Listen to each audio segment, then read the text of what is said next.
enfant qui aime sa mère ne la compare jamais à personne. C'est ça.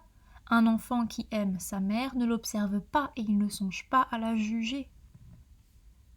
Et aussi, ce qui avait dû l'agacer, c'est que tu l'avais tirée d'où elle se tenait, au dehors, au-delà, et que tu l'avais poussée parmi les autres, où l'on compare, situe, assigne des places. Elle ne se mesurait à personne et elle ne voulait avoir sa place nulle part. Mais cela, je n'étais pas capable de le discerner. Les mots qu'elle avait employés le masquaient. Elle avait dit « Un enfant qui aime sa mère trouve que personne n'est plus beau qu'elle. » Et ce sont des mots qui ressortaient. Ce sont eux qui m'occupaient. Un enfant, oui, un enfant parmi tous les autres, un enfant comme tous les autres enfants, un vrai enfant empli des sentiments qu'ont tous les vrais enfants, un enfant qui aime sa mère. Quel enfant ne l'aime pas? Où a-t-on jamais vu ça? Nulle part, ce serait pas un enfant, ce serait un monstre. Ou alors elle ne serait pas une vraie mère, ce serait une marâtre. Donc un enfant comme doivent être les enfants, aime sa maman. Et alors, il la trouve plus belle que qui que ce soit au monde. C'est cet amour qu'il a pour elle, qui la lui fait trouver si belle, la plus belle. Et moi, c'est évident, je ne l'aime pas puisque je trouve la poupée de coiffeur plus belle. Mais comment est-ce possible? Mais est-ce certain? Mais peut-être après tout que je ne le trouve pas. Est-il bien sûr qu'elle est plus belle? L'est-elle vraiment? Il faut encore l'examiner. Je fais réapparaître devant moi son visage rose, lumineux. Je revois chacun de ses traits, il n'y a rien à faire, je n'y peux rien, il n'y a rien en elle qui ne soit beau. C'est cela, être belle. Et maman, je vois bien son visage, fin, sa peau soyeuse, dorée, ce que son regard dégage. Mais voilà, il n'y a pas moyen de ne pas le voir. Ses oreilles ne sont pas assez petites, leurs lobes sont trop longs, la ligne de ses lèvres est trop droite, ses yeux ne sont pas grands, ses cils sont assez courts, ses cheveux sont plats. Sur maman, belle n'adhère pas partout. Pas bien, ça se décolle, ici et encore là. J'ai beau m'efforcer, il n'y a rien à faire, ça crève les yeux. Maman n'est pas aussi belle. Maintenant, cette idée s'est installée en moi. Il ne dépend pas de ma volonté de la déloger. Je peux m'obliger à la repousser au second plan, à la remplacer par une autre idée, mais pour un temps seulement. Elle est toujours là, blottie dans un coin, prête à tout moment à s'avancer, à tout écarter devant elle, à occuper toute la place. On dirait que de la repousser, de trop la comprimer, augmente encore sa poussée. Elle est la preuve, le signe de ce que je suis. Un enfant qui n'aime pas sa mère.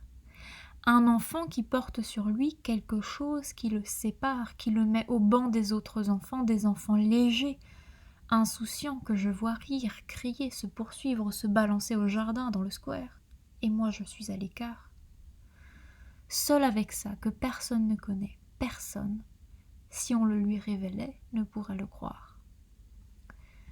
Je n'essaie plus de lutter, d'évoquer encore la tête dans la vitrine et de la placer auprès de celle de maman. Je sais que cela ne ferait qu'installer en moi encore plus solidement l'idée. Et d'ailleurs, cette poupée s'est elle-même effacée, emportant avec elle l'idée fixe sur elle. Mais sa place a été aussitôt occupée, une autre idée semblable est venue la remplacer. C'est même peut-être cette nouvelle idée qui l'a délogée. Il n'y a plus en moi comme avant, comme en tous les autres, les vrais enfants.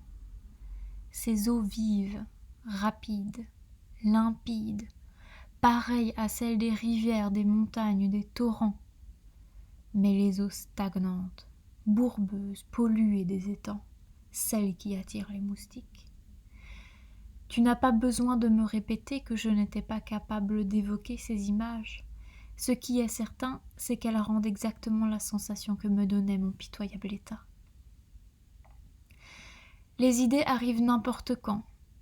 Pique. Tiens, en voici une, et le dard minuscule s'enfonce. J'ai mal. Maman a la peau d'un singe.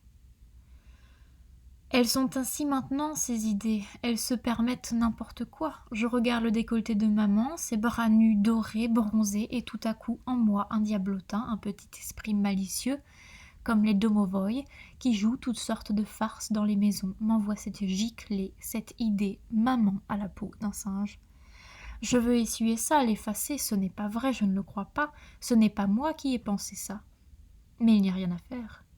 La fourrure d'un singe aperçue dans la cage du jardin d'acclimatation est venue, je ne sais comment, se poser sur le cou, sur les bras de maman, et voici l'idée, elle me fait mal. J'appelle maman au secours, il faut qu'elle me soulage. Tu sais, maman, j'ai maintenant une autre idée. Elle a l'air aussitôt agacée. Qu'est-ce que c'est encore ?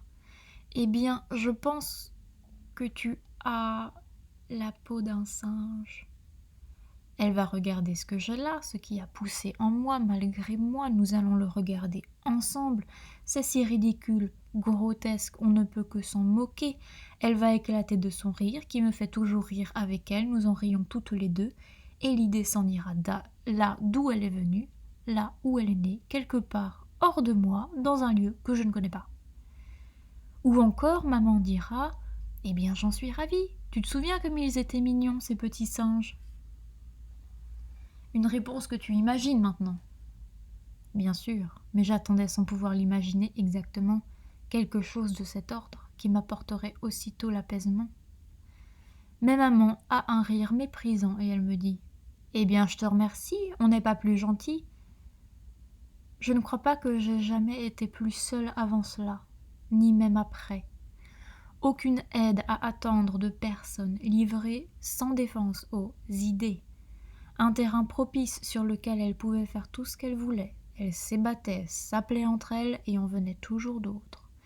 Tout était la preuve indubitable que je n'étais pas un enfant qui aime sa mère, pas comme doit être un enfant. Le mal était en moi, le mal m'avait choisi parce qu'il trouvait en moi l'aliment dont il avait besoin. Il n'aurait jamais pu vivre dans un esprit sain et pur d'enfant comme celui que les autres enfants possèdent. Quand je me tiens renfrognée dans un coin et que maman me demande, mais peut-être que je me tiens aussi ostensiblement pour qu'elle le remarque et qu'elle me pose la question. Qu'est-ce que tu as encore ? Pourquoi est-ce que tu ne joues pas ? Pourquoi est-ce que tu ne lis pas ? Je lui réponds seulement, et c'est quand même un soulagement, j'ai mes idées. Comme on dit, j'ai mes douleurs, j'ai ma migraine. Avec cette différence que c'est là un mal honteux, un mal secret qu'elle seule connaît. Il n'est pas possible que je le confie à quelqu'un d'autre. Je ne me souviens plus de toutes les idées folles, saugrenues qui sont venues m'habiter, seulement de la dernière, et elle a fort heureusement précédé de peu mon départ, ma séparation d'avec ma mère, qui a mis fin brutalement à ce qui, en se développant, risquait de devenir une véritable folie.